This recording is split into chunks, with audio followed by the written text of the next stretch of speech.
எல்லாருக்கும் வணக்கம் இனியர்களே. இன்னைக்கு நம்ம 90 நாட்கள் தண்டால் சவால்ல 42வது நாள். விறுவிறுன்னு வார்ம் அப் போட ஆரம்பிச்சிட்டோம். அந்த வார்ம் அப் ஏன் போடுறோம்னு கேட்டிங்கன்னா, அந்த வார்ம் அப் போட்டா தான் நம்மளோட மசில்ஸ் எல்லாமே ஒர்க் அவுட்டுக்கு ரெடி ஆகும். அப்பதான் மிக மிக சிறப்பா இருக்கும். ப்ரோ என்ன ஃபுட் எடுப்பீங்க அப்படின்னு நம்மட்ட ஒருத்தர் கேட்டிருந்தாரு. நம்ம எப்பவுமே நேச்சர் ஃபுட்டு நமக்கு கிடைக்கிற ஃபுட்டு தான் எடுப்போம். அதுலயும் குறிப்பா சொல்லணும்னா, காலையில முருங்கை சூப்பு, அதுக்கடுத்து நேத்து நைட்டு ஊற வச்ச வெந்தயம், அந்த மாரி ஃபுட்லாம் எடுப்போம். போக போக கொஞ்சம் அப்போ இனிப்பு எடுக்கலாம் செய்யலாம். இப்ப தப்பில்ல. ஆனா நம்ம முடிஞ்ச அளவுக்கு நேச்சர் ஃபுட் அதிகமா எடுக்கணும். சாப்பாடுன்னு பார்த்தீங்கன்னா, எப்பவுமே எங்க வீட்ல பாவைக்காய் கூட்டு அந்த மாரி தான் இருக்கும். அது மட்டும் இல்லாம இந்த ஆயில் ஃபுட்ஸு, ஜங்க் ஃபுட்ஸு அந்த மாரி தேவையில்லாத விஷயங்கள்லாம் கொஞ்சம் தவிர்த்தே ஆகணும். ஏன்னு கேட்டீங்கன்னா, ருசி நாக்குக்கு தெரியும். ஆனா அந்த ருசியால நமக்கு எவ்வளோ பிரச்சனை வருதுன்னு நமக்கு மட்டும் தானே தெரியும்.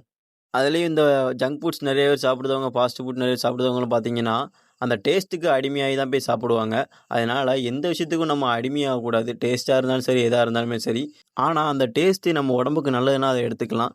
இன்னைக்கு நமக்கு மதியான சாப்பாடா முருங்கை கஞ்சி, கொஞ்சம் பாவைக்காய், அதுக்கடுத்து கொஞ்சம் சாப்பாடு, கொஞ்சம் ஸ்நாக்ஸு. அதுக்கப்புறமா ஒரு 5 மணிக்கிட்ட வேலைக்கு வந்த இடத்துல நோம்பு கஞ்சி வாங்கி குடுத்தாங்க. அதையும் ஒரு 3 கிளாஸ் மடக்கு மடக்குன்னு குடிச்சிட்டோம். நல்லாவே இருந்துச்சு. அதுக்கப்புறம் என்ன வேலை டக்கு டக்குன்னு முடிக்க ஆரம்பிச்சிட்டோம். சிறப்பா மிக மிக சிறப்பாவே இன்னைக்கு இந்த நாள் முடிஞ்சிருச்சு. மீண்டும் அடுத்த பதிவில் சந்திப்போம்.